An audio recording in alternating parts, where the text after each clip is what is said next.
ಮುಟ್ಟುವ, ತಟ್ಟುವ, ಉಣ್ಣುವ, ಉಡುವ ಈ ಕ್ರಿಯೆಗಳು ಅವ್ರ ಜೊತೆಗೆ ನಮ್ದು ಹೆಚ್ಚಾದ್ರೆ ಮಾತ್ರ ಅವರಿಗೆಲ್ಲೋ ಒಂದು ಕಡೆಗೆ ಇವ್ರು ನಮ್ಮವರು ಅಂತ ಅನ್ಸ್ಕೊಳ್ಳೋಕೆ ಸಾಧ್ಯ ಆಗುತ್ತೆ. ಬ್ರಾಹ್ಮಣ ಮಹಿಳೆಯರನ್ನು ಶೂದ್ರ ಗಂಡಸರ ಮದುವೆ ಆದಾಗ ತಕರಾರುಗಳಾಗಿಲ್ಲ. ಹಳ್ಳಿ ಒಳಗೆ ಆಗ್ತಾವಲ್ಲ, ಹಳ್ಳಿಯಲ್ಲಿ ಮರ್ಡರ್ಗಳಾಗ್ತಾವೆ. ಇಲ್ಲ ಆಗಂಗಿಲ್ಲ, ಸಿಟಿ ಒಳಗೆ ಆಗಂಗಿಲ್ಲ. ಯಾಕಂದ್ರೆ ಭಾರತ ಹಳ್ಳಿಗಳ ನಾಡು, ಹಳ್ಳಿಗಳ ದೇಶ. ಹಳ್ಳಿಗಳ ಎಲ್ಲಿವರೆಗೂ ಆಧುನಿಕತೆಯನ್ನು ಒಪ್ಕೊಳ್ಳೋದಿಲ್ಲ. ಅಲ್ಲಿ ತನಕ ಹಳ್ಳಿಗಳಲ್ಲಿ ಇಕ್ರವರು ಇದ್ದದ್ದೇ. ನಾನು ನಗರ ಕೇಂದ್ರಿತವಾಗಿ ಮಾತಾಡಂಗಿಲ್ಲ. ನಾವು ನೀವು ಬದಲಾಗಿವಿ. ನೀವು ನನ್ನ ಜಾತಿ ಕೇಳಂಗಿಲ್ಲ, ನಾನು ನಿಮ್ಮ ಜಾತಿ ಕೇಳಂಗಿಲ್ಲ.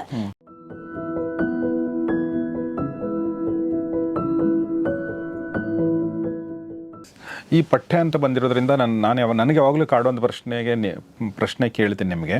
ಪಠ್ಯಗಳು ನೋಡಿದಾಗ ಹಿಸ್ಟ್ರಿ ಬಗ್ಗೆ ನಂಗೆ ಯಾವಾಗಲೂ ಇದು ಕಾಡ್ತಿರುತ್ತೆ, ಬೇರೆದಕ್ಕೂ ಅನ್ವಯಿಸ್ಬೋದು ಅನಿಸುತ್ತೆ. ಅಂದರೆ ನಮ್ಮ ದೇಶದ ಬಗ್ಗೆ, ನಮ್ಮ ಸಂಸ್ಕೃತಿಯ ಬಗ್ಗೆ, ಅಂದರೆ ವಿತ್ ಆಲ್ ಇಟ್ಸ್ ಡಿಫೆಕ್ಟ್ಸ್ ಏನೇ ಇರಲಿ, ಅದು ನಮ್ಮ ಜನಜೀವನದ ಬಗ್ಗೆ ಹೆಮ್ಮೆ ಮೂಡಿಸುವಂಥ ಒಂದು ಪಠ್ಯ ಇರಬೇಕೋ ಇಲ್ವೋ. ಅಂದರೆ ಹಿಸ್ಟ್ರಿ ಓದಿದರೆ ನಿಮಗೆ ನಮ್ಮ ದೇಶದ ಬಗ್ಗೆ ಹೆಮ್ಮೆ ಮೂಡಿಸುವಂಥದ್ದಿಲ್ಲ. ನಾವು ದಾಳಿಗೊಳಗಾದವರು, ನಾವು ವಿಕ್ಟಿಮ್ಸು, ನಾವು ಶೋಚನೀಯ ಪರಿಸ್ಥಿತಿಲಿ ಬದುಕಿದವರು ಅಂತ ಅನಿಸ್ತಾ ಬಿಟ್ಟರೆ, ನಾವು ಹೆಮ್ಮೆಯಿಂದ ವೈಭವದಿಂದ ಆಡಳಿತ ಮಾಡಿದ್ವಿ, ಜನರನ್ನು ಚೆನ್ನಾಗಿ ನೋಡ್ಕೊಂಡ್ವಿ, ಅಂಥ ರಾಜರು ಇದ್ದರು ನಮ್ಮದಲ್ಲಿ ಅನ್ನೋದೇ ಬರಲ್ವಲ್ಲ. ಬರೀ ದಾಳಿಕೋರರ ಜಾಸ್ತಿನೇ ಇದು ಆಗುತ್ತೆ. ಇದ್ರ ಬಗ್ಗೆ ಏನು ಹೇಳಕ್ಕೆ ಇಷ್ಟಪಡ್ತೀರಿ? ನೀವು ಹಚ್ಚ್ರಿ, ವೀರ ಪುಲಿಕೇಶಿ ಹಚ್ಚ್ರಿ. ಪುಲಿಕೇಶಿ ಕನ್ನಡದ ಅರಸಲ್ಲ ಅಲ್ವಾ? ಹೌದು.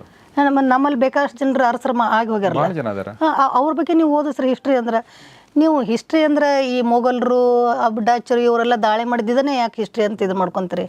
ನಮ್ಮಲ್ಲಿ ಒಂದು ಇದು ಸ್ಥಳೀಯ ಇತಿಹಾಸ ಇದೆಯಲ್ಲ, ಸ್ಥಳೀಯ ಇತಿಹಾಸವನ್ನು ಇವತ್ತು ನಾವು ಹೆಚ್ಚು ಮುನ್ನೆಲೆಗೆ ತರಬೇಕಾಗೈತಿ. ಆಮೇಲೆ ಹೌದು, ನೀವು ದಾಳಿಕೋರರು ಬಂದಾಗ ಮತ್ತು ಈ ದೇಶದ ಇಷ್ಟು ಸಂಖ್ಯೆ ಇದ್ರೆ ಅವ್ರು ಬಂದವರು ಎಷ್ಟು ಮಂದಿ? ದಾಳಿಕೋರರು ಬಂದು ಭಾಳ ಒಂದು 100 ಮಂದಿ ಬಂದಿರ್ಬೋದು, 200 ಮಂದಿ ಬಂದಿರ್ಬೋದು. ಲಕ್ಷಾಂತರ ಜನರು ನಾವು ಇದ್ದೀವಲ್ಲ, ನಾವು ಯಾಕೆ ದಾಳಿಗೆ ಒಳಗಾದೀವಿ? ಅಂದ್ರೆ ಒಂದು ವರ್ಗ ಮಾತ್ರ ಯುದ್ಧ ಮಾಡಬೇಕು, ಇವರು ಯುದ್ಧ ಮಾಡಬಾರ್ದು ಅಂತ ಬಹುಸಂಖ್ಯಾತರನ್ನ ನೀವು ದೂರ ಇಟ್ಟಿದ್ರಿ. ಅದಕ್ಕಾಗಿ ನಾವು ನೋಡ್ಕೊತ ಕೈ ಕಟ್ಕೊಂಡು ಕುಂತೀವಿ. ಅವ್ರ ದೇವಾಲಯಗಳನ್ನು ಪ್ರವೇಶ ಮಾಡಿ ಅಲ್ಲಿರುವಂಥ ನಿಧಿಯನ್ನು ಹೊತ್ಕೊಂಡು ಹೋಗೋ ಮುಂದೆ ನೀವು ಸೋಮನಾಥ ದೇವಾಲಯದ ಬಗ್ಗೆ ಪದೇ ಪದೇ ಹೇಳ್ತಿರ್ತಾರೆ. ಎಷ್ಟು ಬಂದಲ್ಲೇ ಎಲ್ಲ ಸಂಪತ್ತು ತೊಗೊಂಡು ಹೋದರು ಅಂತೇಳಿ. ಅವರು ಒಂದು 100 ಮಂದಿ ಬಂದಿದ್ದರು, ತೊಗೊಂಡು ಹೋದರು. ಮತ್ತು ನಾವು ಲಕ್ಷ ಜನ ಇದ್ದೀವಲ್ಲ, ಅವ್ರ ಲಕ್ಷ ನಾವು 1000 ಜನರನ್ನ ಎದುರಿಸುವಂಥ ಶಕ್ತಿ ನಮಗಿತ್ತಿಲ್ಲ. ಆದ್ರೆ ನೀವು ನಮಗೇನು ಹೇಳಿದ್ರಿ? ನೀವು ಈ ಗೆರೆಯನ್ನು ದಾಟಿ ಮುಂದಕ್ಕೆ ಬರಬಾರ್ದು ಅಂತ ಹೇಳಿದ್ರಿ ನೀವು. ಅದಕ್ಕಾಗಿ ನಾವೆಲ್ಲ ಅಲ್ಲಿ ನೋಡ್ತಾ ನಿಂತೀವಿ. ನಾವು ದೇವಾಲಯಗಳಂದ್ರೆ ಈ ವರ್ಗದ್ದು, ಈ ಜಾತಿದು, ದೇವರ ಸಮೀಪದಲ್ಲಿ ಇವರೇ ಇರಬೇಕು, ಪ್ರಾಂಗಣಕ್ಕೆ ಇಲ್ಲಿ ಇವರೇ ಬರಬೇಕು, ಇವರೇ ಇರ್ಬೇಕಂತ ನೀವು ಒಂದು ಗೆರೆ ಹಾಕ್ಕೊಂತ ಬಂದಿದ್ರೆ, ಬಹುಸಂಖ್ಯಾತರನ್ನ ಹೊರಗಿಟ್ಟಿದ್ರೆ, ಹಿಂಗಾಗಿ ಹೊರಗಿನಿಂದ ಕಡಿಮೆ ಸಂಖ್ಯೆ ಬಂದು ನಮ್ದೆಲ್ಲ ಸಂಪತ್ತು ಹೊತ್ಕೊಂಡು ಹೋದ್ರು. ಇದೇನಿದೆಲ್ಲ ಈ ಶ್ರೇಣೀಕರಣ ಇದೆಯಲ್ಲ, ಇದು ಹೋಯಿತು ಅಂತಂದ್ರೆ, ಇದನ್ನು ತೆಗೆದು ಹಾಕಿದ್ರಿ ಅಂದರೆ ಇಷ್ಟು ಜನ ದಾಳಿಕೋರರು ನಮ್ಮಲ್ಲಿ ಬರುವ ಅಗತ್ಯನೇ ಇರಲಿಲ್ಲ. ಜಾತಿ ಕಾರಣಕ್ಕಾಗಿ ಕಂಪಾರ್ಟ್ಮೆಂಟ್ಗಳನ್ನು ನೀವು ಮಾಡಿದ್ರಲ್ಲ, ಆ ನಿಧಿಯನ್ನು ರಕ್ಷಣೆ ಮಾಡೋದು ನಿಮ್ಮ ಜವಾಬ್ದಾರಿ ಅಂತ ನಮ್ಗೆ ನೀವು ಹೇಳಿರಲಿಲ್ಲ. ಅದು ಬರೀ ನನ್ನ ಜವಾಬ್ದಾರಿ, ಇದನ್ನು ಬರೀ ಕ್ಷತ್ರಿಯರೇ ಮಾಡಬೇಕು ಅಂತ ಹೇಳಿದ್ರು. ಅವ್ರ ಸಂಖ್ಯೆ ಎಷ್ಟಿತ್ತು? ಅವ್ರು ಅಷ್ಟು ಮಂದಿ ಅಲ್ಲಿ ಹೋರಾಟಕ್ಕೆ ನಿಂತರು. ಉಳಿದವರು ನೀವು ಶೂದ್ರವ್ರು ಬರೀ ನಮ್ಮ ಸೇವೆ ಮಾಡ್ಬೇಕಂದಿದ್ರೆ ನೀವು ಯುದ್ಧ ಮಾಡ್ಬೇಕಂತ ನಮ್ಗೆ ಹೇಳಿರಲಿಲ್ಲ. ನೀವು ಯುದ್ಧ ಮಾಡ್ಬೇಕಂತ ಹೇಳಿದವ್ರು ಯಾವಾಗ? ಬ್ರಿಟಿಷರ ಕಾಲದೊಳಗೆ ಅಂಬೇಡ್ಕರ್ರು, ಗಾಂಧೀಜಿಯವರು ಇವರೆಲ್ಲ ಹೇಳ್ಕೊಟ್ರು ನಮಗೆ ದೇಶ ಸ್ವಾತಂತ್ರ್ಯಕ್ಕೆ. ಆವಾಗ ಸಮೂಹ ಹೊರಗೆ ಬಂತು. ಅಲ್ಲಿವರೆಗೂ ನಾವು ಸೇವಕರಾಗೇ ಇದ್ದೀವಿ. ಅಲ್ಲಿವರೆಗೂ ಒಂದು ವರ್ಗ ಮಾತ್ರ ದೇಶ ರಕ್ಷಣೆ ಮಾಡೋದು, ರಾಷ್ಟ್ರ ರಕ್ಷಣೆ ಮಾಡೋದು, ರಾಜ್ಯ ಉಳಿಸ್ಕೊಳ್ಳೋದು ಅನ್ನುವಂಥ ಕಲ್ಪನೆಯನ್ನು ನಮ್ಮಲ್ಲಿ ಅಥವಾ ಸಾಮಾಜಿಕ ವ್ಯವಸ್ಥೆನ ನೀವು ರೂಪಿಸ್ತಾ ಬಂದಿದ್ರಿ. ನಮಗೀಗ ಆ ಹಿಸ್ಟ್ರಿ ಬೇಕಾಗಿಲ್ಲ. ಸ್ಥಳೀಯ ಹಿಸ್ಟ್ರಿಯನ್ನು ನೀವು ಮಕ್ಕಳಿಗೆ ಹೇಳ್ಕೊಡ್ರಿ. ಯಾರು ಬಂದ್ರೋ ಹೋದ್ರೆ ಗತ ಬಿಟ್ಟು ಬಿಡ್ರಿ, ವಾಸ್ತವಕ್ಕೆ ಬರ್ರಿ ಅಂತೇಳಿ. ವಾಸ್ತವ ಮತ್ತು ಮುಂದಿನ ಭವಿಷ್ಯತ್ತು ಗತದೊಳಗೆ ಆಗಿದೆ. ಆದಂಥದ್ದನ್ನು ಸರಿಪಡಿಸೋಕ್ಕಂತೂ ನಮ್ಮಿಂದ ಸಾಧ್ಯ ಇಲ್ಲ. ಹರಿದು ಹೋಗಿಬಿಟ್ಟಿದೆ ನೀರು. ಅದನ್ನ ಎಲ್ಲಿ ಹೊಳೆ ತರ್ತೀರಿ ನೀವೀಗ? ಮುಂದೆ ಬರುವಂಥ ಈಗ ಹರಿತಾ ಇರುವಂಥ ನೀರನ್ನು ಕಲುಷಿತಗೊಳಿಸಬೇಡ್ರಿ. ಎಕ್ಸಾಕ್ಟ್ಲಿ. ಈಗ ಈ ಒಂದು ಪ್ರಶ್ನೆ ಬಂದಿರೋದ್ರಿಂದ ಈಗ ನಾನು ಯಾವಾಗಲೂ ನನಗೆ ಯೋಚನೆ ಬರೋದು ಹೇಳ್ತೀನಿ ನಿಮಗೆ. ನಮ್ಮ ಗತ ಅಂತ ಏನು ಹೇಳಿದ್ರಿ, ಹೇಗೆ ನಾವು ದಾಳಿಕೋರರ ಬಗ್ಗೆ ನಾವು ಸಾಕು ಎಷ್ಟು ಅದನ್ನೇ ಹೇಳ್ತೀರ ಅನ್ನೋದು ಅಂತ ಹೇಳಿದ್ವಿ. ಅದೇ ಥರ ನಮ್ಮ ಶ್ರೇಣೀಕೃತ ವ್ಯವಸ್ಥೆ, ನಮ್ಮ ಜಾತೀಯತೆ, ನಮ್ಮ ಮೇಲೆ ಮೇಲ್ವರ್ಗದ ಆಗಿರುವಂಥ ದಬ್ಬಾಳಿಕೆ, ಇದನ್ನು ನಾವು ಅರ್ಥ ಮಾಡ್ಕೊಳ್ಬಾರ್ದಂತಲ್ಲ, ಬಟ್ ಈ ಕಹಿ ಮನಸ್ಸಲ್ಲಿ ಇಟ್ಕೊಂಡು ನಾವು ಭವಿಷ್ಯ ನೋಡಬೇಕಾ, ಅಥವಾ ಇದನ್ನು ಅರ್ಥ ಮಾಡಿಕೊಂಡು ನಾವು ಭವಿಷ್ಯದ ಕಡೆ ನೋಡಬೇಕಾ? ಅಂದರೆ ನಾವು ಈಗ ಫಾರ್ ಎಕ್ಸಾಂಪಲ್ ನಮಗೆ ಬ್ರಿಟಿಷರು ದಾಳಿ ಮಾಡಿದ್ದಾರೆ, ಬ್ರಿಟಿಷನ್ನು ನಾವು ಯಾವ ಥರ ನೋಡಬೇಕು? ನಾವು ಅವ್ರ ಜೊತೆ ಸಂಬಂಧ ಇಟ್ಕೋಬೇಕಾ ಬೇಡವಾ ಅನ್ನೋದು ಪ್ರಶ್ನೆ ಬಂದಾಗ ನಾವು ಇಟ್ಕೊಂಡಿದ್ದೀವಿ ಸಂಬಂಧ. ಅದೇ ಥರ ಇಲ್ಲಿ ಮೇಲ್ವರ್ಗದ ದೌರ್ಜನ್ಯ ಮಾಡಿದಂಥ ಅಂದರೆ ಅವರಲ್ಲ, ಅವ್ರ ಪೂರ್ವಿಕರು ಮಾಡಿರೋ ದೌರ್ಜನ್ಯದ ಬಗ್ಗೆ ನಾವು ಕಹಿ ಎಷ್ಟೊಂದು ಬೆಳೆಸ್ಕೊಂಡಿದ್ದೀವಿ ಅಂತಂದರೆ ಈಗ ಆ ಕಹಿ ಹೊರಗಡೆ ಬರುತ್ತೆ ಮತ್ತು ಆ ಒಂದು ಫ್ರಿಕ್ಷನ್ ಪದೇ ಪದೇ ಕಾಣುತ್ತೆ. ಸೊ ಇದ್ರ ಬಗ್ಗೆ ಏನು ಹೇಳಕ್ಕೆ ಇಷ್ಟಪಡ್ತೀರಿ ತಾವು? ಇಲ್ಲ, ಇವತ್ತಿಗೆ ಅದು ಇದೆ. ಅದು ಹಳ್ಳಿಯಲ್ಲಿ ಜೀವಂತ ಇದೆ. ಹೌದೌದು. ಅದು ಆಚರಣೆಯಲ್ಲಿದೆ. ಇದು ಸುಮ್ಮನೆ ನಾವು ಸುಳ್ಳು ಹೇಳಬಾರ್ದು. ಪ್ರತಿ ಹಳ್ಳಿಯಲ್ಲಿನೂ ಅಸ್ಪೃಶ್ಯತೆ ಜೀವಂತ ಇದೆ, ಜೀವಂತವಾಗಿ ನಮ್ಮನ್ನು ಕೊಲ್ತಾ ಇದೆ. ನಾನು ನಗರದೊಳಗೆ ಕುಂತ್ಕೊಂಡು ದೊಡ್ಡ ಹುದ್ದೆ ಅನುಭವಿಸಿ ಅಥವಾ ಇವತ್ತು ಎಲ್ಲ ಜಾತಿ ವರ್ಗದವರಿಗೂ ಪ್ರಜಾಪ್ರಭುತ್ವದ ಕಾರಣಕ್ಕಾಗಿ ಅಧಿಕಾರದ ಸ್ಥಾನಗಳು ಸಿಗ್ತಾ ಇವೆ. ನೀವಾದರೂ ನಿಮ್ಮ ಸಮುದಾಯಗಳನ್ನು ಒಂದು ಚೈತನ್ಯವನ್ನು ತುಂಬುವಂಥದ್ದನ್ನು ಅವ್ರಿಗೆ ಕರೆದು ಅವ್ರ ಗಾಯಗಳನ್ನು ಮಾಸುವಂಥ ಕೆಲಸವನ್ನು ನಾವು ಮಾಡಬೇಕಾಗತ್ತೆ. ಅದನ್ನೇ ಮಾಡ್ತಾ ಇಲ್ಲ ಈ ಜನ. ಏನು ಮೇಲೆ ಬಂದೀವಿ, ಹೊರಗಡೆ ಬಂದೀವಲ್ಲ, ಅಕ್ಷರ ಲೋಕದ ತುದಿ ಬಂದು ನಿಂತವ್ರು ಅದೀವಲ್ಲ, ನಾವು ಆ ಜನರನ್ನ ಕೈ ಹಿಡಿದು ಕರ್ಕೊಂಡು ಬರುವಂಥ ಕೆಲಸವನ್ನು ಎಲ್ಲ ಜಾತಿಯಲ್ಲಿ ಏನು ಬುದ್ಧಿವಂತರು ಅನಿಸ್ಕೊಳ್ಳುವಂಥವ್ರು ಅಧಿಕಾರಸ್ಥರದಾರಲ್ಲ ಅವ್ರು ಮಾಡಿದ್ದೆ. ಆದರೆ ಇದು ಎಲ್ಲಿ ಒಂದು ಕಡೆಗೆ ಅವ್ರು ಮರಿಬೋದು. ಆದರೆ ಈ ಮೇಲೆ ಬಂದವ್ರು ಕೆಳಗಿನವ್ರು ನೋಡೋಂಗೆ ಇಲ್ಲಲ್ಲ. ಹಳ್ಳಿ ಒಳಗೆ ಅವರವರೇ ಜಗಾಡ್ತಾರಲ್ಲ. ಅಲ್ಲೇ ಹಳ್ಳಿ ಒಳಗೆ ನೀವು ಇವತ್ತಿಗೂ ನನಗೆ ಆಶ್ಚರ್ಯ ಆಗ್ತಾಯಿದೆ, ನಮ್ಮ ಭಾಗದ ರಾಜಕಾರಣಿಗಳು ದೇವಾಲಯಗಳಿಗೆ ಹೋಗಂಗಿಲ್ಲ. ನಮ್ಮ ಭಾಗದ ಹೌದು, ಉತ್ತರ ಕರ್ನಾಟಕದ ನಮ್ಮ ದಲಿತ ರಾಜಕಾರಣಿಗಳು ದೇವಾಲಯಗಳನ್ನು ಪ್ರವೇಶ ಮಾಡಂಗಿಲ್ಲ. ಓಕೆ, ಅದೇ ಮಾಧ್ಯಮ ಸಾಕಷ್ಟು ಅದು ಚರ್ಚೆ ಆಗಿದೆ, ಮಾಧ್ಯಮದಲ್ಲಿ ಬಂದಿದೆ. ಯಾಕೆ ಹೋಗಂಗಿಲ್ಲ ಅಂತಂದ್ರೆ ಅವ್ರು ಹೋಗಿದ್ದೇ ಆದ್ರೆ ಅವ್ರು ವೋಟ್ ಬ್ಯಾಂಕ್ ಅಂತ ಏನು ದೊಡ್ಡದಿದೆ ಅಲ್ಲ, ಅದು ಸಾಧ್ಯನೇ ಇಲ್ಲ. ಇವರು ಮುಂದಿನ ದಿನಗಳಲ್ಲಿ ಇವ್ರನ್ನ ಒಪ್ಕೊಳ್ಳಂಗಿಲ್ಲ. ಅದು ಅದಕ್ಕೆ ಓಟಿನ ಸಲುವಾಗಿ ಇವರು ತಮ್ಮ ಸಂವಿಧಾನಾತ್ಮಕವಾದಂಥ ಹಕ್ಕನ್ನು ಇವ್ರು ಕಳ್ಕೊಳಕತ್ತಾರೆ. ಅಧಿಕಾರಕ್ಕಾಗಿ ಇವ್ರು ಕಳೀತಾ ಇದ್ದಾರೆ. ಅದನ್ನು ನೋಡಿದಂಥ ಆ ಜನರು, ನಿಮ್ಮ ವಲಯದ ಜನರು, ನಿನ್ನ ಸಮುದಾಯದ ಜನರು, ದೊಡ್ಡವರು ಹೋಗಂಗಿಲ್ಲ ಅಂದ್ರೆ ನಾವ್ಯಾಕೆ ಹೋಗೋಣಂತ ಇವ್ರು ದೂರ ಇರ್ತಾರೆ. ಆಮೇಲೆ ಅಲ್ಲಿರುವಂಥ ಮೇಲ್ಜಾತಿ ಯಾರಿಗೆ ಹೆದರಿ ನೀವು ಒಳಗೆ ಹೋಗಂಗಿಲ್ಲಲ್ಲ, ಆ ಸಮುದಾಯದ ಬಡವರು, ನಾವು ಇವರಷ್ಟು ದೊಡ್ಡವರು ಅದೀವಿ, ಇವ್ರು ಯಾಕೆ ಒಳಗೆ ಬರ್ತಾರೆ ಅಂತ ಅವ್ರು ಅನ್ಕೊತಾರೆ. ಇದು ವಿಷವರ್ತುಲ. ಇದು ಒಂದು ಚಕ್ರದೊಳಗೆ ನಾವು ಸಿಗೊಂಡಿದ್ದೇವೆ. ಇದು ಯಾವಾಗ ಇದು ನಿಲ್ಲುತ್ತೋ ಗೊತ್ತಿಲ್ಲ. ಒಮ್ಮೆ ಮೇಲೆ ಹೋಗೋದು, ಒಮ್ಮೆ ಕೆಳಗೆ ಬರೋದು, ಅದ್ರ ಮಧ್ಯದೊಳಗೆ ಜನಸಾಮಾನ್ಯರು ನರಳ್ತಾ ಇದ್ದಾರೆ. ಹೀಗಾಗಿ ಜಾತಿಯ ನೋವುಗಳನ್ನು, ಈ ಗಾಯಗಳನ್ನು ಯಾವ ಕಾಲದೊಳಗೆ ಇದಕ್ಕೆ ಮದ್ದು ಸಿಗುತ್ತೋ ಗೊತ್ತಿಲ್ಲ, ನರಳ್ತಾ ಇದೆ. ಹಳ್ಳಿಗಳಲ್ಲಿ ಜೀವಂತವಾಗಿ ಜಾತಿಯನ್ನು ನಾನು ಇವತ್ತು ಅನುಭವಿಸ್ತಾ ಇದ್ದೇನೆ, ನನ್ನ ಕಣ್ಣಾರೆ ಕಾಣ್ತಾ ಇದ್ದೇನೆ. ಅದು ಇಲ್ಲ ಅಂಥೇಳಿ ಹೇಳಿದ್ರೆ ಅದು ಸುಳ್ಳಾಗತ್ತೆ. ಓಕೆ, ನಾನು ಈ ಟೈಮಲ್ಲಿ ಒಂದು ಸಣ್ಣ ಇದನ್ನ ಒಂದು ಮಾತು ಹೇಳೋಕ್ಕೆ ಇಷ್ಟಪಡ್ತೀನಿ ನಿಮಗೆ ನೋಡೋವಂಥವ್ರಿಗೆ. ನಾವು ಮೇಡಮ್ ತುಂಬ ಚೆನ್ನಾಗಿ ಹೇಳಿದರು, ನಾವು ಓದ್ಕೊಂಡು ಬಂದಿದ್ದೀವಿ, ನಾವು ತಿಳ್ಕೊಂಡು ಬಂದಿದ್ದೀವಿ, ನಾವು ಬೆಂಗಳೂರಲ್ಲಿ ಕೂತ್ಕೊಂಡಿದ್ದೀವಿ, ನಾವು ಏನೋ ಮಾತಾಡ್ತೀವಿ, ನಮಗೆ ತಳಮಟ್ಟದ ಸಮಸ್ಯೆಗಳು ಅರ್ಥ ಆಗ್ತಾ ಇಲ್ಲ. ಈ ಥರದೊಂದು ಅರ್ಥ ಆಗ್ತಾ ಇದೆಯಾ ಅನ್ನೋ ಸಂಶಯ ನಮ್ಮ ಮನಸ್ಸಲ್ಲಿರಬೇಕು. ನಾವೇನೋ ಮಾತಾಡುವಾಗ ಬೀಸು ಹೇಳಿಕೆ ಕೊಡಬಾರ್ದು ಅನ್ನೋದು ನಾನು ಒಪ್ಕೋತೀನಿ. ಆದರೆ ಇವತ್ತು ಮೇಡಮ್ ಮಾತು ಕೇಳಿದ್ರಲ್ಲ, ಈಗಲೂ ಇದೆ ಅಂತ ಅನ್ನೋದ್ರ ಬಗ್ಗೆ ನಿಮ್ಮ ಅಭಿಪ್ರಾಯ ಏನು ಅನ್ನೋದು ದಯವಿಟ್ಟು ಕಮೆಂಟ್ ಬಾಕ್ಸಲ್ಲಿ ತಿಳಿಸಿ. ಹಳ್ಳಿಯಿಂದ ಬಂದವರು, ಎಸ್ಪೆಷಲಿ ಹಳ್ಳಿಯಿಂದ ಬಿಟ್ಟು ಬಂದವರು, ಅವಾಗಿತ್ತು 20 ವರ್ಷದ ಹಿಂದೆ, ದಯವಿಟ್ಟು ಬರಿಬೇಡಿ. ಸಿಟಿನಲ್ಲಿ ಅದು ನಮ್ಗೆ ಕಾಣಲ್ಲ, ಯಾಕಂದರೆ ನಮಗದು ಅವಶ್ಯಕತೆ ಬೀಳಲ್ಲ, ಅದು ಬೇರೆ ಥರದ್ದು ವ್ಯವಸ್ಥೆ ಇದೆ. ಹಳ್ಳಿಗಳಲ್ಲಿರುವಂಥವರು ದಯವಿಟ್ಟು ಇದ್ರ ಬಗ್ಗೆ ನಿಮ್ಮ ಅನುಭವಗಳನ್ನ ಪ್ರಾಮಾಣಿಕವಾಗಿ ದಾಖಲು ಮಾಡಿ, ಯಾಕೆಂದರೆ ಇದು ಗೊತ್ತಾಗಲಿ ಜನರಿಗೆ ಅಂಥೇಳಿ, ಭ್ರಮೆಯಲ್ಲಿರೋರಿಗೂ ಗೊತ್ತಾಗಲಿ, ಮತ್ತು ಏನು ಜಾತೀಯತೆ ಹೋಗಿದೆ ಅನ್ನೋ ಇಲ್ಲ, ಈಗ ಎಲ್ಲ ಸ್ಪೃಶ್ಯತೆ ಎಲ್ಲೆಲ್ಲ ನಮಗೆ ಪೇಪರ್ಗಳಲ್ಲಿ ಬರುತ್ತೆ, ಆವಾಗ ಒಂದೊಂದು ಬರ್ತವೆ.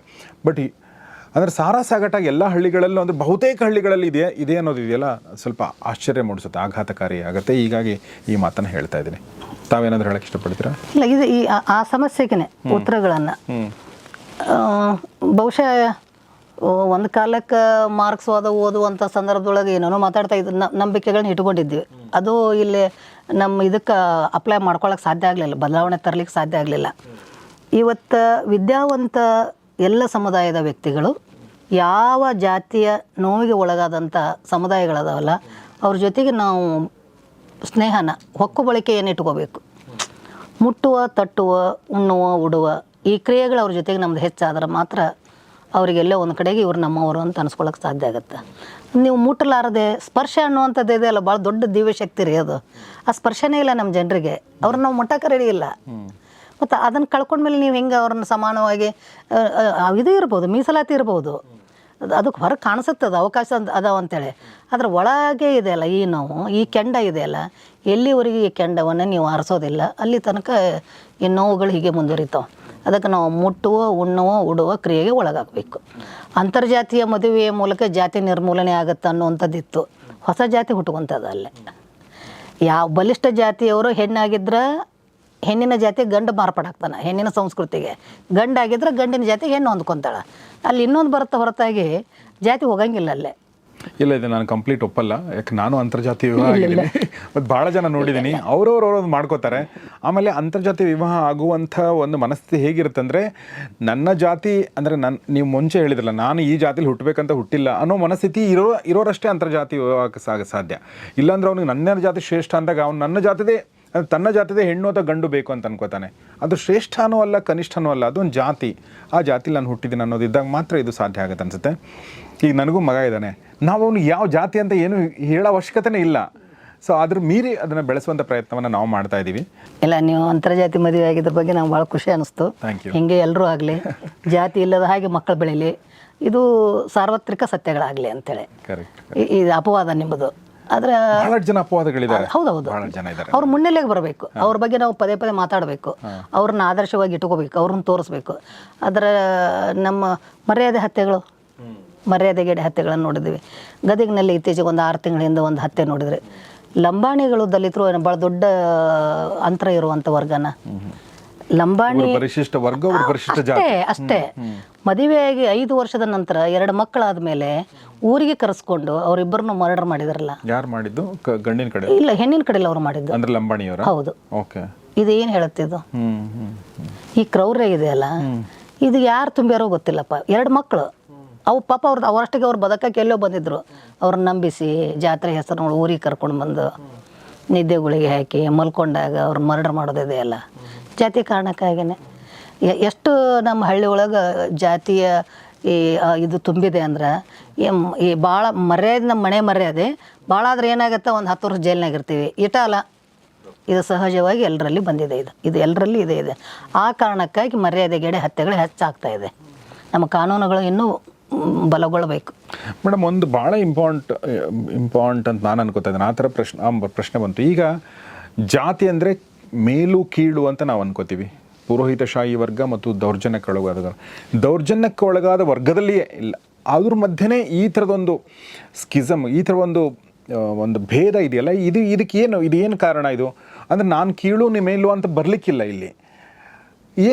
ಇದಕ್ಕೇನು ಕಾರಣ ಹಾಗಾದ್ರೆ? ಈ ಒಂದು ಕ್ರೌರ್ಯಕ್ಕೆ, ಈ ಮನಸ್ಥಿತಿಗೆ ಏನು ಕಾರಣ ಹಾಗಾದ್ರೆ? ವರ್ಣ ವ್ಯವಸ್ಥೆ ಭಾಳ ಸೂಕ್ಷ್ಮವಾಗಿ ನಮ್ಮೊಳಗೆ ಕೆಲವು ವಿಷಯಗಳನ್ನು ಅದು ತುಂಬುತ್ತಾನೇ ಬಂದೈತೆ. ನಾನು ಅಬ್ಸರ್ವ್ ಮಾಡ್ದಂಗೆ ಅದು ನಿಮ್ಮನೋಗಿ ಬಂದೈತೆ ಇಲ್ಲೋ ಗೊತ್ತಿಲ್ಲ. ಬ್ರಾಹ್ಮಣ ಮಹಿಳೆಯರನ್ನು ಶೂದ್ರ ಗಂಡಸರ ಮದುವೆ ಆದಾಗ ತಕರಾರುಗಳಾಗಿಲ್ಲ. ನಾನು ಭಾಳಷ್ಟು ಜನ ನೋಡೀನಿ. ನನ್ನ ತಲೆಮಾರಿನವರು, ನನ್ನ ನಂತರದವರು, ನನ್ನ ಹಿರಿಯರೆಲ್ಲರು, ಇವರು ಅಧಿಕಾರಸ್ಥ ನೆಲೆ ಒಳಗೆ ಗಂಡಸರು ಇರ್ತಾರೆ, ದಲಿತರು. ಬ್ರಾಹ್ಮಣ ಹೆಣ್ಮಕ್ಳು ಹೊರಗಡೆಗೆ ಅವರೇ ಅಲ್ಲ, ಕಲಿಯಾಕೆ ಬಂದವರು, ಮೊದಲ ತಲೆಮಾರಿನವ್ರು ನೌಕರಿ ಮಾಡೋರು. ಮತ್ತು ಇವ್ರ ವಿಚಾರ ಹೊಂದಾಣಿಕೆ ಆಗುತ್ತೆ, ಇವ್ರು ಮದುವೆ ಆಗ್ತಾರೆ. ಇವ್ರನ್ನ ಯಾರೂ ಮುಟ್ಲಿಲ್ಲ, ಇವ್ರನ್ನ ಯಾರನ್ನೂ ಹೊಡಿಲಿಲ್ಲ. ಹಳ್ಳಿ ಒಳಗೆ ಆಗ್ತಾವಲ್ಲ, ಹಳ್ಳಿಯಲ್ಲಿ ಮರ್ಡರ್ಗಳಾಗ್ತಾವೆ. ಓಕೆ. ಇಲ್ಲ ಆಗಂಗಿಲ್ಲ, ಸಿಟಿ ಒಳಗೆ ಆಗಂಗಿಲ್ಲ. ಆಮೇಲೆ ಅವರು ಸುಮ್ಮನಾಗಿ ಬಿಡ್ತಾರೆ. ಬ್ರಾಹ್ಮಣ ಹೆಣ್ಮಕ್ಳು ಅವ್ರ ಮನೆಯವರು ಅವ್ರ ಆಯ್ಕೆ ಮಾಡ್ಕೊಂಡ್ರೆ ಅವ್ರು ಇರಲಿ, ಅವ್ರು ಇದ್ದು ಬಿಡ್ತಾರೆ. ಅವರು ಅಂದ್ರೆ ಅಲ್ಲಿ ಯಾಕೆ ಇರ್ತಾರೆ ಅಂದ್ರೆ, ಅವ್ರಿಗೊಂದು ಆರ್ಥಿಕ ಭದ್ರತೆ ಇದೆ. ಹೆಣ್ಮಗಳು ನಾಳೆ ಒಳ್ಳೆ ಆರ್ಥಿಕ ಭದ್ರತೆಯನ್ನು ಹುಡುಕೊಂಡ್ರೆ ಇರಲಿ ಬಿಡು ಅಂತಾರೆ. ಅವ್ರ ಜಾತಿ ಮೀರ್ತಾರೆ ಹೊರತಾಗಿ ಆ ಕ್ರೌರ್ಯವನ್ನು ಹೇಳಿದವರು ಅವ್ರು ಮೀರ್ಯಾರ. ನಮ್ಮವ್ರು ಅದನ್ನು ಇಟ್ಕೊಂಡು ಕುಂತಾವ ಇವು ಶೂದ್ರರು. ಒಂದು ಕಾಲಕ್ಕಿತ್ತು, ಋತುಮತಿ ಆಗುವ ಪೂರ್ವ 8 ವರ್ಷದ ಒಳಗಡೆಗೆ ನೀವು ಕನ್ಯಾ ದಾನ ಮಾಡದೇ ಇದ್ರೆ ಕಣ್ಣು ಕಟ್ಟಿ ಕಾಡಿನಲ್ಲಿ ಬಿಡಬೇಕು ಅಂತ ತಿಳ್ಕೊಂಡು, ನೀವು ಎಲ್ಲಮ್ಮನ ಪುರಾಣ ಓದಿದ್ರೆ ಇವೆಲ್ಲ ಸಿಗ್ತಾವೆ. ಆ ಕಾರಣಕ್ಕಾಗಿ ಬಾಲ್ಯ ವಿವಾಹಗಳನ್ನು ಚಾಲೂ ಮಾಡಿದರು. ಹೌದಾ? ಋಷಿಗಳನ್ನು. ಮತ್ತು ಎಲ್ಲಮ್ಮನ ಕತೆ ಹುಟ್ಟಿದ್ದೇನು, ಎಲ್ಲಮ್ಮನ ಚರಿತ್ರೆ ಓದಿದ್ರೆ ಅವು ಹೇಳದೆ ಮದುವೆ ಆಗಿದ್ರು ಅನ್ನೋ ಬ್ರಾಹ್ಮಣ ಹೆಣ್ಮಗಳನ್ನು ಮದುವೆ ಆಗಿದ್ದ ಮುಂದೆ ಯಾವುದೋ ಒಂದು ಸಂದರ್ಭದೊಳಗೆ ಮಗ ಅಪ್ಪನ ಈ ಚಪ್ಪಲ್ ಹೊಲಿಯೋ ಇವನ್ನೆಲ್ಲ ಇಟ್ಕೊಂಡು ಕೆಲಸ ಮಾಡೋದನ್ನು ಆಕೆ ನೋಡಿ ಸಿಟ್ಟಿಗೆ ಬಂದು ಇವನನ್ನು ಹೊಡೆಯೋಕೆ ಹೋದಾಗೆ ಮುಕ್ಕೋಣನಾಗಿ ಓಡ್ತಾ ಹೋದ. ಈ ನಮ್ಮಲ್ಲಿ ಜನಪದ ಕಥೆಗಳದಾವಲ್ಲ, ಅಂದ್ರೆ ಮೇಲ್ಜಾತಿಯ ಹೆಣ್ಮಕ್ಳನ್ನು ಕೆಳಜಾತಿಯ ಗಂಡಸರು ಅಧಿಕಾರಸ್ಥರ ಮದುವೆ ಆದಾಗ ಸಂಘರ್ಷಗಳು ನಡೆದಿಲ್ಲ. ಅದು ಪುರಾಣ, ಅದರ ವಾಸ್ತವ ಅಲ್ಲ. ವಾಸ್ತವದೊಳಗೆ ನೆಮ್ಮದಿಯಿಂದ ಅದಾರ. ಆದರೆ ಹಳ್ಳಿಗಳಲ್ಲಿ ಬಂದ್ರೆ, ಮಧ್ಯಮ ವರ್ಗಕ್ಕೆ ಬಂದ್ರೆ, ರೈತಾಪಿ ವರ್ಗಕ್ಕೆ ಬಂದ್ರೆ, ಮೇಲ್ಜಾತಿಯ ಹುಡುಗಿಯನ್ನು ಕೆಳಜಾತಿಯ ಹುಡುಗರು ಮದುವೆಯಾಗಿ ನೆಮ್ಮದಿಯಿಂದ ಇರ್ತಾರ ಅನ್ನುವಂಥ ದಿನಗಳು ಈಗಿಲ್ಲ. ಯಾಕೆ? ಕೆಳಜಾತಿಯವರು ಮೇಲ್ಜಾತಿ ಹೆಣ್ಮಗಳನ್ನ ಒಪ್ಕೊಳ್ಳಲ್ಲ. ಹೌದು, ಇಟ್ಟುಕೊಂಡಿರ್ರಿ. ಮೇಲ್ಜಾತಿ ಹೆಂಗಸರನ್ನು ಕೆಳಜಾತಿಯ ಗಂಡಸರು ಮದುವೆ ಆಗುವಂಗಿಲ್ಲ. ಇದು ಮನುಸ್ಮೃತಿ ಹೇಳಿಕೊಟ್ಟಂಥ ವಿಚಾರ. ಅಲ್ಲಿ ಹೇಳ್ತಾರೆ ಅವರು, ಮೇಲ್ಜಾತಿಯ ಗಂಡಸು ಕೆಳಜಾತಿಯ ಬ್ರಾಹ್ಮಣರಲ್ಲದಂಥ ಎಲ್ಲ ಹೆಣ್ಮಕ್ಳನ್ನು ಬ್ರಾಹ್ಮಣ ಗಂಡಸರು ಮದುವೆ ಆಗಬಹುದು, ಉಪಪತ್ನಿಯಾಗಿ ಇಟ್ಕೋಬಹುದು. ಆದರೆ ಇದು ತ್ಯಾಜ ಯಾರಿಗಿದೆ? ಅವರ ಸಮುದಾಯದ ಹೆಣ್ಮಗಳಿಗೆ ಮಾತ್ರ ಇದೆ. ನೀವು ಸತ್ಯ ಹರಿಶ್ಚಂದ್ರ ಕಾವ್ಯ ಓದಿದ್ರೆ ಗೊತ್ತಾಗುತ್ತೆ. ಮುತ್ತಿನ ಸತ್ತಿಗೆಯನ್ನು ಯಾರಿಗೆ ಕೊಡಬೇಕು? ರಾಜ ಪಟ್ಟದ ರಾಣಿಗೆ ಕೊಡಬೇಕು. ಬಹು ವಲ್ಲಭೆಯರು ಇರ್ತಾರೆ, ಬಹು ರಾಣಿಯರು ಇರ್ತಾರೆ, ಎಲ್ಲ ಜಾತಿ ಸುಂದರಿಯರನ್ನು ರಾಜ ಹೆಂಡತಿಯಾಗಿ ಇಟ್ಕೊಂಡಿರ್ತಾನೆ. ಆದ್ರೆ ಜಾಗ ಕೊಡೋದು ಮಾತ್ರ ಅವ್ರಿಗೆ ಮಾತ್ರ. ಯಜ್ಞ ಯಾಗಾದಿಯೊಳಗೆ ಯಾರನ್ನ ಕುಂದ್ರಿಸ್ಕೊಂತಿದ್ರು ಪಕ್ಕದೊಳಗೆ ಯಾರನ್ನ ಕುಂದ್ರಿಸ್ಕೋಬೇಕು ಅಂತ ತಿಳ್ಕೊಂಡು ಸ್ಮೃತಿ ಹೇಳ್ಕೊಂಡು ಬಂದವು. ಮನುಸ್ಮೃತಿ ನಿಮ್ಮ ಜಾತಿಯ ಮಹಿಳೆ ಬ್ರಾಹ್ಮಣ ಜಾತಿಯ ಮಹಿಳೆಯರಿಗೆ ಮಾತ್ರ ಅವ್ರನ್ನ ಇಟ್ಕೋಬೇಕು ಅಂತ ಹೇಳಿ ಮನುಸ್ಮೃತಿಯಲ್ಲಿರುವಂಥ ವಿಚಾರವನ್ನು ಬ್ರಾಹ್ಮಣರು ಬಿಟ್ಟಿದ್ದಾರೆ, ಆದರೆ ಶೂದ್ರರು ಹಿಡ್ಕೊಂಡಿದ್ದಾರೆ. ಹೌದು ಇವ್ರ ತಲೆಯೊಳಗೆ ಇದೆ ಅದು. ಅವ್ರು ಎಂದೋ ಮರ್ತಾರೆ ಅದನ್ನು ಬಿಟ್ಟು. ಅವ್ರಿಗೆ ಆಧುನಿಕತೆ ಎಲ್ಲದಕ್ಕೂ ಅವ್ರು ತೆರೆದುಕೊಂಡಾರ, ಅದನ್ನು ಇಟ್ಕೊಂಡು ಹೊಂಟವ್ರು ಇದೆ. ಮತ್ತು ಹಾಗಿರಬೇಕು ಅಂತ ಹೇಳ್ತಾ ಇರೋರು ಅವ್ರು ನಮ್ಗೆ ಇವ್ರು ನಂಬ್ಯಾವ. ಶೂದ್ರರಿಗೆ ಎಲ್ಲಿವರೆಗೂ ಅಂಬೇಡ್ಕರ್ ಅರ್ಥ ಆಗಂಗಿಲ್ಲ, ಅಲ್ಲಿವರೆಗೂ ಈ ಸಮಸ್ಯೆ ಬಗೆಹರ. ಅಂಬೇಡ್ಕರ್ನ ಅರ್ಥ ಮಾಡಿಸಿ ಒಂದ್ಸಲ ನೀವು, ಶೂದ್ರಿಗೆ ಅರ್ಥ ಮಾಡಿಸಿ. ಏನು ಅರ್ಥ ಆಗಬೇಕಾಗಿದೆ? ಇಷ್ಟೆಲ್ಲ ತಿಳ್ಕೊಂಡಿದ್ದೀವಿ, ಇಷ್ಟೆಲ್ಲ ಓದಿದ್ದೀವಿ, ಇಷ್ಟೆಲ್ಲ ಸಂವಿಧಾನದ ಸವಲತ್ತುಗಳು ಅನುಭವಿಸ್ತಾ ಇದ್ದೀವಿ. ಅಂಬೇಡ್ಕರ್ ಪ್ರತಿದಿನ ರಾಜಕಾರಣಿಗಳಂತೂ ಮಾತಾಡದೆ ಇರುವಂಥ ದಿನನೇ ಇಲ್ಲ. ನಾವು ಕೂಡ ಕೃತಜ್ಞತೆಯಿಂದ ಪ್ರೀತಿಯಿಂದ ಸ್ಮರಿಸ್ತಾನೆ ಇರ್ತೀವಿ. ಎಲ್ಲರೂ ಅದ್ರ ಬಗ್ಗೆ ಯೋಚನೆ ಮಾಡ್ತೀವಿ. ಇನ್ನೂ ಏನು ಅರ್ಥ ಆಗಬೇಕಾಗಿ? ಇಲ್ಲ, ಬರೀ ಓದಿದ್ರೆ ಬರೋಂಗಿಲ್ಲ ಅದು. ಅದನ್ನು ಅನುಭವಿಸ್ಕೋಬೇಕಲ್ಲ. ಬರೀ ಓದಿನ ಮೂಲಕ ಅಂಬೇಡ್ಕರ್ ಅಭಿಯಾನ ಮಾಡೋದ್ರ ಮೂಲಕ ಜನಜಾಗೃತಿ ಒಂದು ಹಂತದೊಳಗೆ ಆಗ್ಬೋದು. ಅದು ರಾಜಕೀಯ ಇದಕ್ಕೆ ಅದು ಉಪಯೋಗ ಆಗ್ಬೋದು. ಆದರೆ ಸಾಮಾಜಿಕ ಉಪಯೋಗಕ್ಕೆ, ಸಾಮಾಜಿಕ ಬದುಕಿಗೆ ಅದರಿಂದ ನೀವು ಎಲ್ಲಿವರೆಗೂ ಸೇರೋದಿಲ್ಲ, ಕೂಡೋದಿಲ್ಲ ಒಂದು ಜಾಗದೊಳಗೆ. ನೀವು ಕೂಡೋವರೆಗೂ ನಿಮ್ಮ ಸಮಸ್ಯೆ ಬಗೆಹರಿಯಂಗಿಲ್ಲ. ಎಲ್ಲಿ ಕೂಡ್ತೀವಿ ನಾವು? ಜಾತ್ರೆಗಳಲ್ಲಿ, ಹಬ್ಬಗಳಲ್ಲಿ, ಹರಿದಿನಗಳಲ್ಲಿ ಕೂಡುವ ಜಾಗಗಳಿವು. ಅಲ್ಲೇ ನಮಗೆ ಪ್ರವೇಶ ಇಲ್ಲಲ್ಲ ಅಂಥೇಳಿ. ಅಲ್ಲಿ ಬೇಕಲ್ಲ ನಮಗೆ. ಅಲ್ಲಿ ನೀವು ಎಲ್ಲರೂ ಒಂದೇ ಕಡೆ ಏಕಪಂಕ್ತಿ ಊಟ ಇಷ್ಟೆಲ್ಲ ಇದ್ದಾಗ ನಾವು ಉಡುಪಿಗೆ ಹೋದ್ರೆ ಎಲ್ಲ ಹೊರನಾಡು ದೇವಾಲಯಗಳಿಗೆ ಹೋದಿವಿ ಅಂತಂದ್ರೆ ಒಂದು ಕಡೆಗೆ ಒಬ್ಬರು ಕುಂತು ಊಟ ಮಾಡೋದು, ಇನ್ನೊಂದು ಕಡೆಗೆ ಒಬ್ಬರು ಕುಂತು ಊಟ ಮಾಡೋದು, ಊಟಕ್ಕೆ ಬಡಿಸುವಂಥ ವಿಧಾನಗಳು ಇವನ್ನೆಲ್ಲ ನೋಡಿದ್ರೆ ನಂಗೆ ನೋವು ಆಗುತ್ತೆ.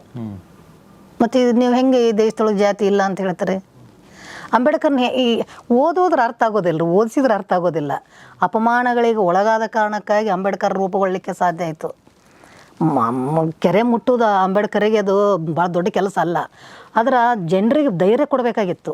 ನೀರು ಇದು ನನ್ನ ಹಕ್ಕು, ನೀರು ಕುಡಿಯೋ ಹಕ್ಕು ನನಗಿದೆ, ಪ್ರಕೃತಿಯನ್ನು ಅನುಭವಿಸೋ ಹಕ್ಕು ನನಗಿದೆ ಅನ್ನುವಂಥದ್ದನ್ನು ತೋರಿಸೋ ಸಲುವಾಗಿ ಆ ದೊಡ್ಡ ಚಳವಳಿಯನ್ನು ಮಾಡಬೇಕಾಯ್ತು ಅವರು. ಆ ಥರದ್ದು ಇದು ಎಲ್ಲಿದೆ ಇವತ್ತು? ಎಲ್ಲರ ಮನ್ಯಾಗ ನಳ ನೀರು ಕುಡಿತೀವಿ ನಾವು, ಅಥವಾ ನಗರಕ್ಕೆ ಯಾರೂ ನಮ್ಗೆ ಗೊತ್ತಾಗಂಗಿಲ್ಲ. ನೀವು ಹಳ್ಳಿಗೆ ಬಂದಾಗ ಮಾತ್ರ ಆಗ್ತಾವೆ. ಯಾಕಂದ್ರೆ ಭಾರತ ಹಳ್ಳಿಗಳ ನಾಡು, ಹಳ್ಳಿಗಳ ದೇಶ. ಹಳ್ಳಿಗಳ ಎಲ್ಲಿವರೆಗೂ ಆಧುನಿಕತೆಯನ್ನು ಒಪ್ಕೊಳ್ಳೋದಿಲ್ಲ. ಅಲ್ಲಿ ತನಕ ಹಳ್ಳಿಗಳಲ್ಲಿ ಇಕ್ರವರು ಇದ್ದದ್ದೇ. ನಾನು ನಗರ ಕೇಂದ್ರಿತವಾಗಿ ಮಾತಾಡಂಗಿಲ್ಲ. ನೀವು ಬದಲಾಗಿವಿ. ನೀವು ನನ್ನ ಜಾತಿ ಕೇಳಂಗಿಲ್ಲ, ನಾನು ನಿಮ್ಮ ಜಾತಿ ಕೇಳಂಗಿಲ್ಲ. ನಾವಿಬ್ಬರು ಅಧಿಕಾರಸ್ಥ ನೆಲೆಯೊಳಗದೇವಿ. ಅದಕ್ಕೆ ನಮಗೆ ಜಾತಿ ಅಗತ್ಯ ಇಲ್ಲ. ಆದರೆ ಜಾತಿಯನ್ನು ಅನುಷ್ಠಾನಕ್ಕೆ ಗೊಳಿಸುವ ಇಟ್ಕೊಂಡಂಥ ಆ ವರ್ಗ ಐತಲ್ಲ, ಗ್ರಾಮ ಇದೆಯಲ್ಲ, ಗ್ರಾಮ ಭಾರತವನ್ನು ತಿದ್ದೋದು ಯಾವಾಗ? ಅಂಬೇಡ್ಕರ್ ಗ್ರಾಮ ಭಾರತವನ್ನು ಇಟ್ಟುಕೊಂಡೇ ಜಾತಿ ನಿರ್ಮೂಲನೆ ಬಗ್ಗೆ ಮಾತಾಡಿದ್ದು. ಯಾಕೆ ಅವರು ಅಂಬೇಡ್ಕರ್ ಹಳ್ಳಿಯಲ್ಲಿರುವಂಥ ದಲಿತರೆಲ್ಲರೂ ನಗರಕ್ಕೆ ಹೋಗ್ರಿ ಅಂತ ಹೇಳಿದ್ರು ಅಂದರೆ ಈ ಕಾರಣಕ್ಕಾಗಿ, ಔದ್ಯೋಗೀಕರಣವನ್ನು ಒಪ್ಕೊಂಡಿದ್ದು ಈ ಕಾರಣಕ್ಕಾಗಿ. ಇದು ಆಗಬೇಕಲ್ಲ. ಇದನ್ನು ಎಲ್ಲ ನಮ್ಮ ಹಳ್ಳಿಯಿಂದೇ ಬಂದವರು ಅದ್ರ ಹಳ್ಳಿ ಒಳಗೆ ಜೀವಂತ ಇದೆ, ಅವ್ರಿಗೆ ಗೊತ್ತಿದೆ. ಅದನ್ನು ಏನಾದರೂ ಅವ್ರು ಕೈ ಹಾಕಿದ್ರು ಅಂದ್ರೆ ಅವ್ರಿಗೆ ಓಟ್ ಬರೋಂಗಿಲ್ಲ ರೀ. ಅದಕ್ಕೆ ಅವ್ರು ಅದು ಹಾಗೆ ಇರಲಿ ಅಂತ ಯಥಾಸ್ಥಿತಿಯನ್ನು ಮುಂದುವರಿಸ್ಕೊಂಡು ಹೋಗುವುದನ್ನೇ ಎಲ್ಲರೂ ಇಷ್ಟಪಡ್ತಾರೆ ಹೊರತಾಗಿ ಬದಲಾವಣೆ ಬೇಕು, ಒಂದು ಸಣ್ಣ ಪ್ರಮಾಣದ ಸುಧಾರಣೆ ಬೇಕು ಅಂತ ಬಯಸೋದಿಲ್ಲ. ಆ ಜಾತಿ ಒಳಗಿದ್ದ ಮೇಲೆ ಬಂದವರು ಬಯಸಂಗಿಲ್ಲ, ಆ ಜಾತಿ ಒಳಗೆ ಕೆಳಗಿದ್ದವರು ಬಯಸೋದಿಲ್ಲ. ಹೀಗಾಗಿ ಬಸವಣ್ಣನ ಸಂಕಟ ಇವನಾರವ ಅನ್ನುವಂಥದ್ದು ಇವತ್ತಿಗೂ ನಾವು ಹೇಳಬೇಕಾಗೈತಿ. ನಾನು ಹೋಗಿ ನೇರವಾಗಿ ಕೇರಿಯಲ್ಲಿ ನಿಂತು ನಾನು ನಿಮ್ಮಾಕಿ ಅಂದ್ರೆ ಅವ್ರು ನನ್ನ ಒಪ್ಕೊಳ್ಳಂಗಿಲ್ಲ. ಅವರು ನಂಬಿಕೆ ಬರೋದಿಲ್ಲ. ಅವರಿಗೆ ಯಾವಾಗ ನಂಬಿಕೆ ಬರುತ್ತಾ? ನನ್ನ ಮನೆಗೆ ಬಂದಾಗ ನಾನು ಯಾವುದೇ ರೀತಿಯಿಂದ ಭೇದ ತೋರಿಸಿದ ಹಾಗೆ ಅವ್ರ ಜೊತೆಗೆ ನಾನು ಒಡನಾಟಿದ್ದಾಗ ಅವ್ರಿಗೆ ನಂಗೆ ನಂಬಿಕೆ ಬರುತ್ತಾ? ಒಂದು ದಿವಸ ಹೇಳಿದ್ರೆ ಹೆಂಗೆ ಬರೋಕ್ಕೆ ಸಾಧ್ಯ ಐತೆ ಹೇಳೋದು? ಈಗ ಆಗ್ತಾ ಇದೆ ಅಂತೇಳಿ ಬಳಕೆ ಆಗಬೇಕು, ತೆಗೆದುಕೊಳ್ಳುವಂಥದ್ದು. Wonderful madam. ನಿಮ್ಮ ವಿದ್ಯಾರ್ಥಿಗಳ ಬಗ್ಗೆ ಹೇಳಿ. ನೀವೊಬ್ಬ ಮೇಷ್ಟ್ರಾಗಿ ನೀವು ಪಾಠ ಮಾಡಿರೋದು, ಈಗ ಇಷ್ಟು ವರ್ಷಗಳ ಕಾಲ ಕೆಲಸ ಮಾಡಿ ನೀವು ಅಧ್ಯಾಪಕ ಕೆಲಸ ಮಾಡಿದಿರಿ. ನಿಮಗೆ ವಿದ್ಯಾರ್ಥಿ ಅಂದ ತಕ್ಷಣ ಯಾರು ನೆನಪಿಗೆ ಬರ್ತಾರೆ? ಯಾವ ಕ್ಲಾಸ್ ನೆನಪು ಬರುತ್ತೆ? ಯಾವ ಮುಖಗಳು ನೆನಪು ಬರ್ತವೆ? ನಂಗೆ ಬರೋದು ಅದೇ, ನಾನು ಶೋಷಿತ ಸಮುದಾಯದ ದಲಿತ ವರ್ಗದ ವಿದ್ಯಾರ್ಥಿಗಳೇ. ಯಾಕಂದ್ರೆ ಬಡತನದ ನೋವು, ಹಳ್ಳಿಯಿಂದ ಬರುವಂಥ ಕೀಳಿರ್ಮೆ ಇರುತ್ತಲ್ಲ, ವಿಶ್ವವಿದ್ಯಾಲಯದ ಆವರಣವನ್ನು ಅದನ್ನೆಲ್ಲ ನೋಡಿದ್ಕೊಳ್ಳೋ ಭಯಭೀತಗೊಂಡಿರ್ತಾವೆ. ನಾನು ಮೊಟ್ಟ ಮೊದಲಿಗೆ ಅಪ್ಕೊಳ್ಳೋದು ಅವರನ್ನು. ಅವ್ರ ನಂತರ ಇವರೆಲ್ಲ. ಅದನ್ನು ನನ್ನ ಎಲ್ಲ ಸಮಾನ ಮಕ್ಕಳವರು. ಆದರೆ ಹೆಚ್ಚು ಅವ್ರ ಕಡೆಗೆ ನಾನು ಹೆಚ್ಚು ಗಮನ ಕೊಡಬೇಕಾಗತ್ತೆ. ಅನಾರೋಗ್ಯದ ಮಕ್ಕಳು ಅವ್ರಿಗೆ ಆರೈಕೆ ಮಾಡಬೇಕು. ಇವ್ರು ಆರೋಗ್ಯವಂತ ಮಕ್ಕಳು ಕಡಿಮೆ ಕೊಟ್ಟರು ಒಂದು ದಿವಸ ಇವ್ರು ಸಹಿಸ್ಕೊಳ್ಬಲ್ಲರು. ಹೀಗೆ ನಾನು ಅವ್ರ ಜೊತೆಗೇ ನಿರಂತರವಾಗಿ ಒಡನಾಟ ಇದ್ದದ್ದು. ನನಗೂ ಕೆಲವು ವಿದ್ಯಾರ್ಥಿಗಳು ಒಳ್ಳೊಳ್ಳೆ ಹುದ್ದೆ ಒಳಗದಾರ, ನಂಗೆ ಖುಷಿ ಅನಿಸುತ್ತೆ.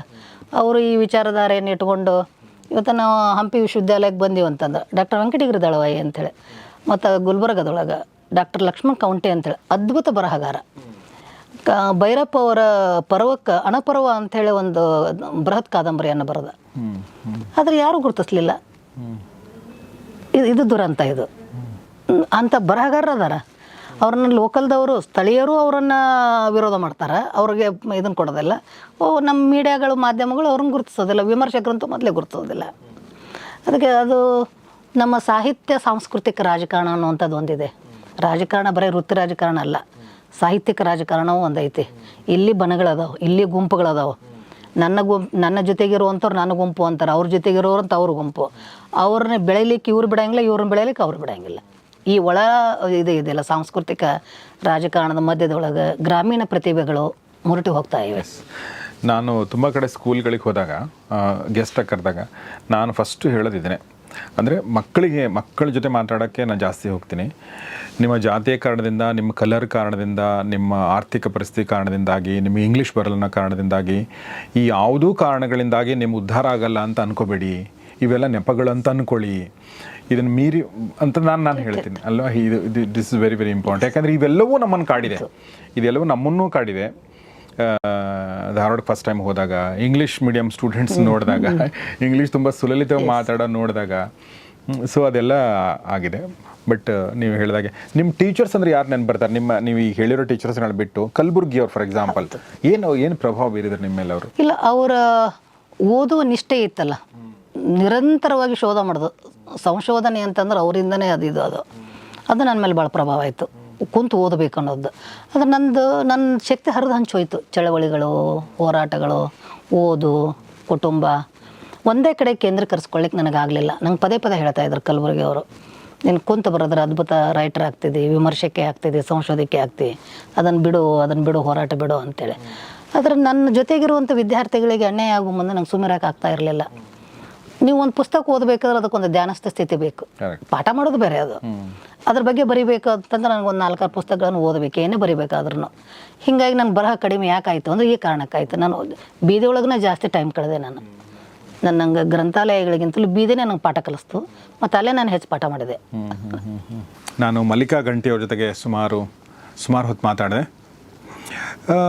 ಸಮಾಜದ ಬೇರೆ ಬೇರೆ ವರ್ಗಗಳಲ್ಲಿ, ಬೇರೆ ಬೇರೆ ರೀತಿಗಳಲ್ಲಿ ಸಾಧನೆ ಮಾಡಿದಂಥವ್ರು, ಬೇರೆ ಬೇರೆ ರೀತಿಗಳಲ್ಲಿ ಸಮಾಜವನ್ನು ನೋಡಿದಂಥವ್ರನ್ನೆಲ್ಲವರನ್ನೂ ಕರೆದು ಗೌರಿ ಶಕಿ ಸ್ಟುಡಿಯೋ ಮೂಲಕ ಅವ್ರನ್ನ ಅರ್ಥ ಮಾಡ್ಕೊಳ್ಬೇಕು, ಅವ್ರನ್ನ ನಿಮಗೆ ಪರಿಚಯಿಸಬೇಕು ಅನ್ನೋ ಒಂದು ಉದ್ದೇಶದಿಂದ ಈ ಥರ ಸಂವಾದಗಳನ್ನ ಮಾಡ್ತಾ ಇರ್ತೀವಿ. ಇವತ್ತು ನನ್ನ ಪ್ರಕಾರ ತುಂಬ ಒಳ್ಳೆ ಮಾತುಗಳು, ನಮಗೆ ವಿಚಾರಗಳು ಸಿಕ್ಕಿವೆ ನಮಗೆ ಅಂತ ಅನಿಸುತ್ತೆ.